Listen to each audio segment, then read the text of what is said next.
Hello प्यारे दोस्तों, कैसे हो? मुझे उम्मीद है कि आप अच्छे होंगे और आपकी पढ़ाई भी अच्छी चल रही होगी। तो दोस्तों, आज की इस वीडियो में हम देखने वाले हैं कि आईपीएससी नामकरण करना सीखें, वो भी एकदम आसान भाषा में। आज की ये वीडियो आईपीएससी पर आधारित है, जिसमें आपको आईपीएससी नामकरण करना सिखाया जाएगा। अगर आप इस चैनल पर नए हो, तो इस चैनल को सब्सक्राइब और इस वीडियो को लाइक कर दीजिए। चलिए स्टार्ट करते हैं। आईपीएससी नामकरण करने के लिए सबसे पहले आपको नोट पॉइंट फर्स्ट याद रखना होगा। नोट पॉइंट एक यानी कि प्रीफिक्स। प्रीफिक्स को हम पूर्व लग्न भी बोलते हैं। इसमें आपको कार्बन की जो गिनती, कार्बन 1, कार्बन 2, उसके आपको नाम ध्यान रखने पड़ेंगे, जिसको रूट वर्ड भी बोलते हैं, यानी कि मूल नाम, रूट नेम भी बोलते हैं। जैसे कार्बन 1 का होता है मेथ। मेथ को इंग्लिश में METH बोलते हैं और हिंदी में भी लिखा है। ऐसे कार्बन 2 को बोलते हैं एथ, और कार्बन 3 को बोलते हैं प्रो, और कार्बन 4 को बोलते हैं ब्यूट, और कार्बन 5 को बोलते हैं पेंट, और कार्बन 6 को बोलते हैं हेक्स, और कार्बन 7 को बोलते हैं हेप, और कार्बन 8 को बोलते हैं ऑक, और कार्बन 9 को बोलते हैं नॉन, कार्बन 10 को बोलते हैं डेक, और कार्बन 11 को बोलते हैं एंडेक, और कार्बन 12 को बोलते हैं डूडेक। तो दोस्तों, आज आपको ये प्रीफिक्स यानी पूर्वलंग, आपको इसको ध्यान रख लेना है। जैसे कार्बन 1 का क्या नाम है, आप क्वेश्चन में किसी पूछ लिया कि कार्बन 3 का क्या नाम है, तो आपको ये तो ध्यान रख ही लेना है, क्योंकि ये आईपीएससी में इस ये तो मूल होता है, मूल आधार होता है। अगर आपको ये नाम नहीं आता है, तो आईपीएससी इसके बिना असंभव है। इसीलिए आपको ये नाम ध्यान रख लेना है। मैं इस नाम के बगल में इंग्लिश भी लिखा हूँ, तो आपको इसको अच्छे से ध्यान रख लेना है, एक जगह नोट करके। चलिए आगे देखते हैं। अब अगला आता है नोट पॉइंट 2। नोट पॉइंट 2 में क्या है? सफिक्स। सफिक्स को अनुलग्न भी बोलते हैं। इसका मतलब होता है जैसे कि ये 2 कार्बन है, 2 कार्बन के बीच में अगर सिंगल बॉन्ड है, यानी कि एकल बंध है, इसको बोलते हैं एकल बंध। एक लाइन है तो एकल बंध, 2 लाइन है तो द्वि बंध, 3 लाइन है तो त्रिबंध।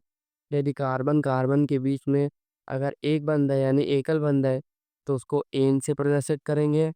एन यानी कि इसको इंग्लिश में ANE भी बोलते हैं। वैसे कार्बन कार्बन के बीच में अगर द्विबंध है यानी कि 2 लाइन है, तो अगर कार्बन कार्बन के बीच में 2 लाइन है, तो उसको ईन से भी प्रदर्शित करेंगे। इन को ENE से भी लिखते हैं। यदि 2 कार्बन के बीच में त्रिबंध है यानी कि 3 लाइन है, 1 2 3, तो उसको आयन बोलेंगे। आयन को YNE बोलते हैं। और आईपीएससी नामकरण करने का फॉर्मूला ये होता है। फॉर्मूला क्या होता है? पूर्वलग्न प्लस अनुलग्न। पूर्वलग्न, पूर्वलग्न यानी कि जो पहले आया है, और अनुलग्न यानी कि जो बाद में आया है। मैं आपको इसकी ट्रिक भी बता दे रहा हूँ। जैसे कि पूर्वलग्न है, फिर पहले आया है, इसका मतलब क्या? पू यानी कि पा। पा से आप याद रख सकते हैं पहले। पा यानी कि पहले, यानी कि जो पूर्वलग्न यानी कि जो पहले आता है। और अनुलग्न, अनुलग्न आ से याद रख सकते हैं आगे।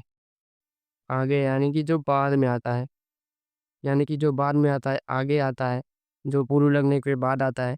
तो आपको ये ट्रिक याद रख लेनी है, जिससे आपको आईपीएससी नामकरण करने का फॉर्मूला आसानी से याद हो।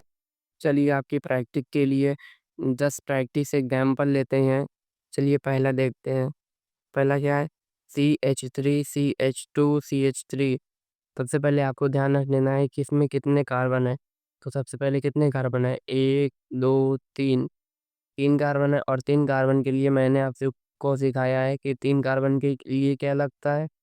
आप पीछे जाके देख सकते हैं, या फिर 3 कार्बन के लिए मैंने आपको बताया है कि प्रोप लगता है। 3 कार्बन के लिए क्या लगता है? प्रोप लगता है। उसके बाद देखिए, क्या इसमें एकल बंध है, द्विबंध है, या फिर त्रिबंध है।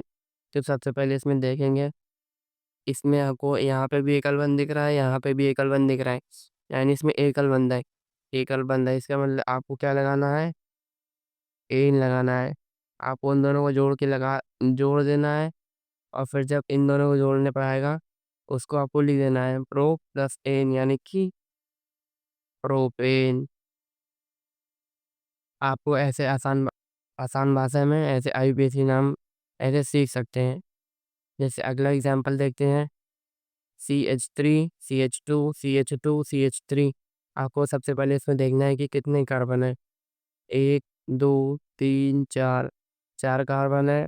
तो 4 कार्बन के लिए मैंने आपको बताया है कि क्या लगता है। तो 4 कार्बन के लिए आपको लगता है ब्यूट। 4 कार्बन के लिए आपको लगता है ब्यूट। और देखिए आपको इसमें कौन सा बंद है।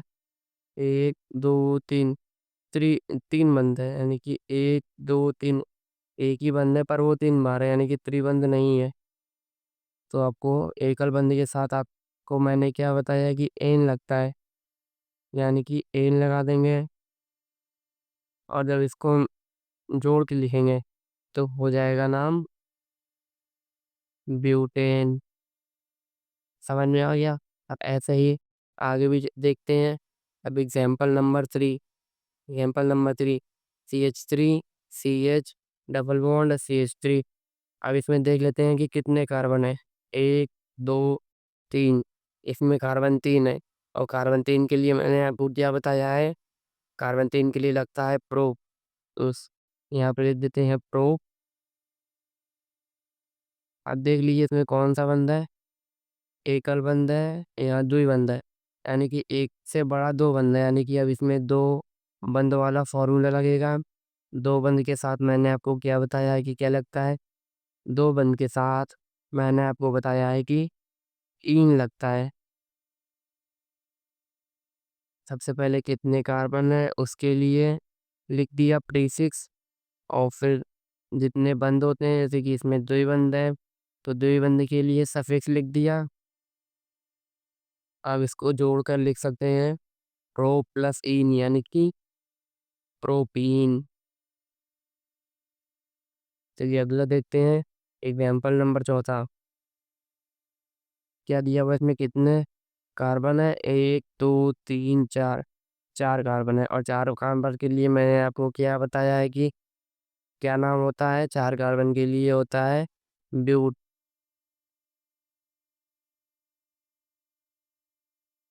अब देख लीजिए कि इसमें कौन सा बंद है। यहाँ एकल बंद है, यहाँ एकल बंद है, पर यहाँ द्विबंध है।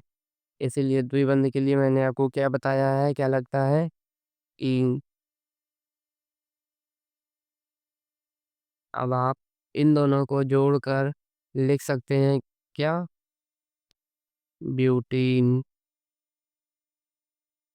याद रखिए कि अगर बंद अगर बढ़ते जाएं तो आपको उसी के अकॉर्डिंग उसका नाम लिखना है। जैसे कि यहाँ एकल बंद भी है और एकल से बड़ा द्विबंध है, तो द्विबंध वाला नाम हमने लिख लिया एन। इन लिख दिया, ठीक। अब चलिए देखते हैं अगला। अगला क्या है, CH ट्रिपल बॉन्ड CH।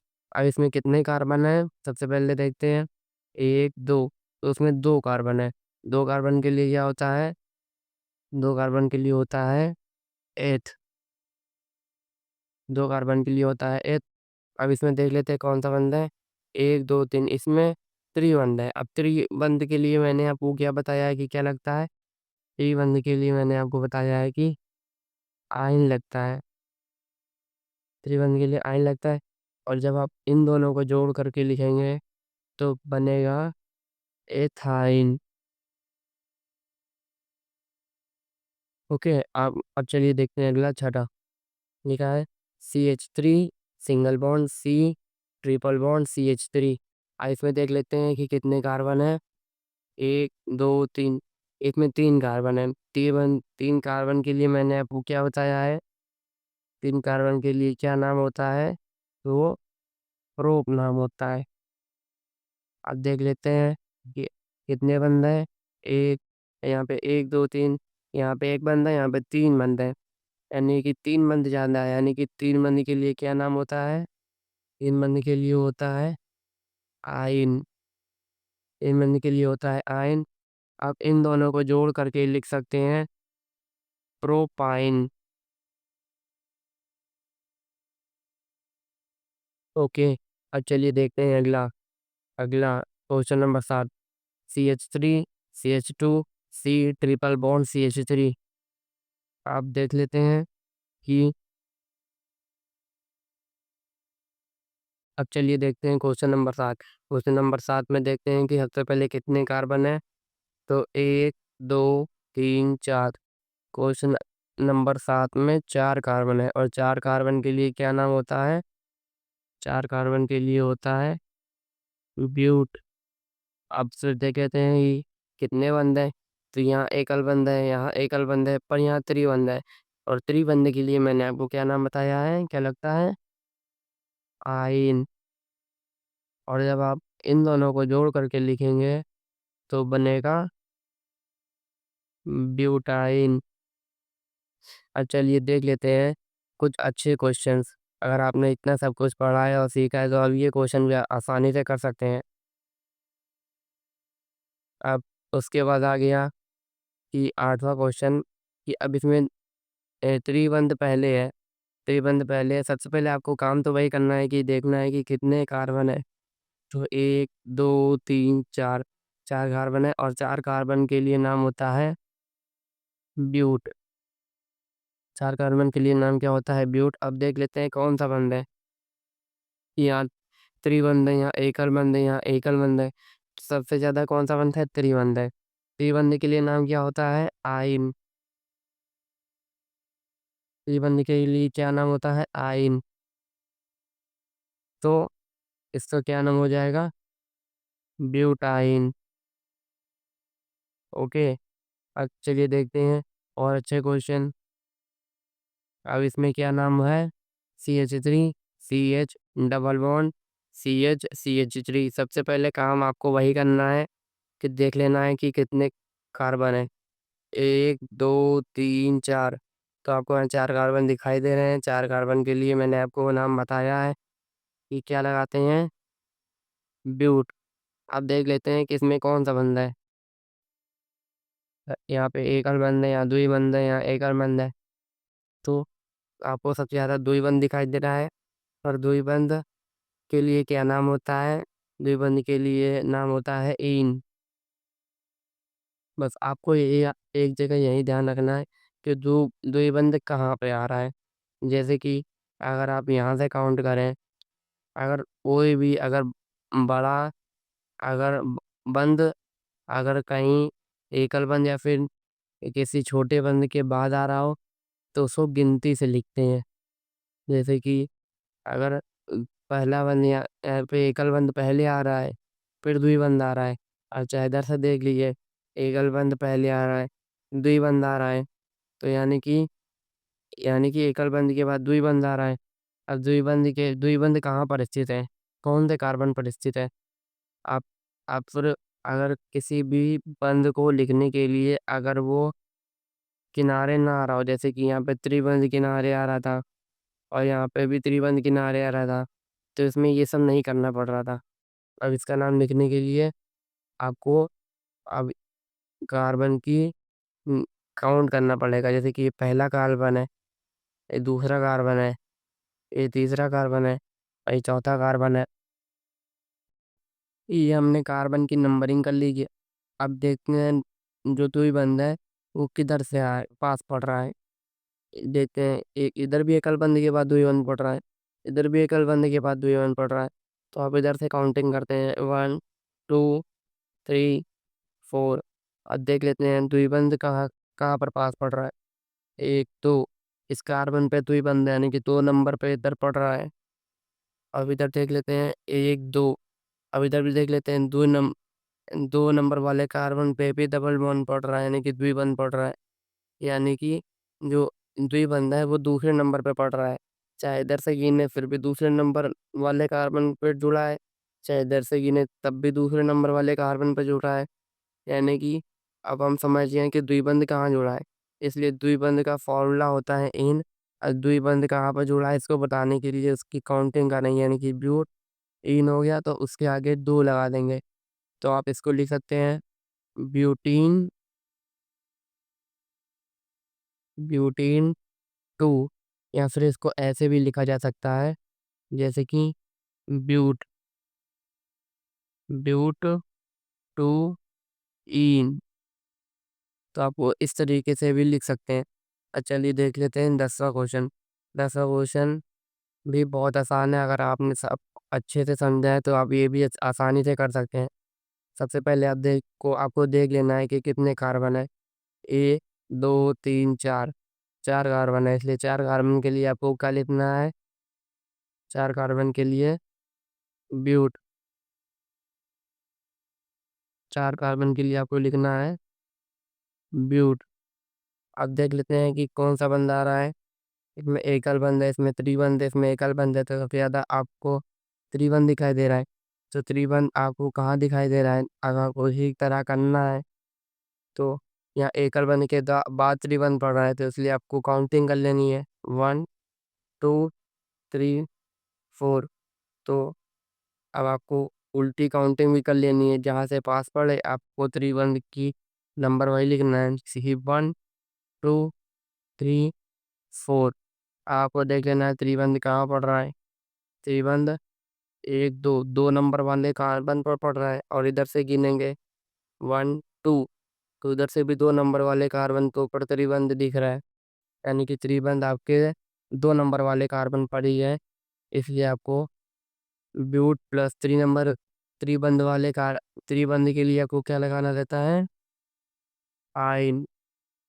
और आपको किधर से पास पड़ रहा है? 1 2, इधर से गिनेंगे फिर भी 2 नंबर वाले कार्बन के पास पड़ेगा, इधर भी गिनेंगे फिर भी 2 नंबर वाले कार्बन के पास पड़ेगा, इसलिए इसके नाम के आगे 2 लगा देंगे। आयन यानी कि त्रिबंध, और ये कहाँ पर है? 2 नंबर पे, इसीलिए 2। अब उसका नाम हो जाएगा ब्यूटाइन 2। या इसको ऐसे भी लिख सकते हैं, इसको ऐसे भी लिख सकते हैं, जैसे ब्यू ब्यूट ब्यूटू आइन। यहाँ पे लिखा है ब्यूट, यहाँ टू आइन। मुझे उम्मीद है कि आपको ये वीडियो अच्छे से समझ में आई होगी। अगर आपको ये वीडियो समझ में आई हो तो इस वीडियो को लाइक और चैनल को सब्सक्राइब करेंगे। मुझे आपको पत मुझे उम्मीद होगी कि आपको वीडियो पसंद आई। अगर आपको ये वीडियो पसंद आई हो तो इस वीडियो को लाइक और चैनल को सब्सक्राइब कीजिए। चलिए मिलते हैं ऐसे ही किसी और इंटरेस्टिंग टॉपिक पे। तब तक के लिए जय हिंद।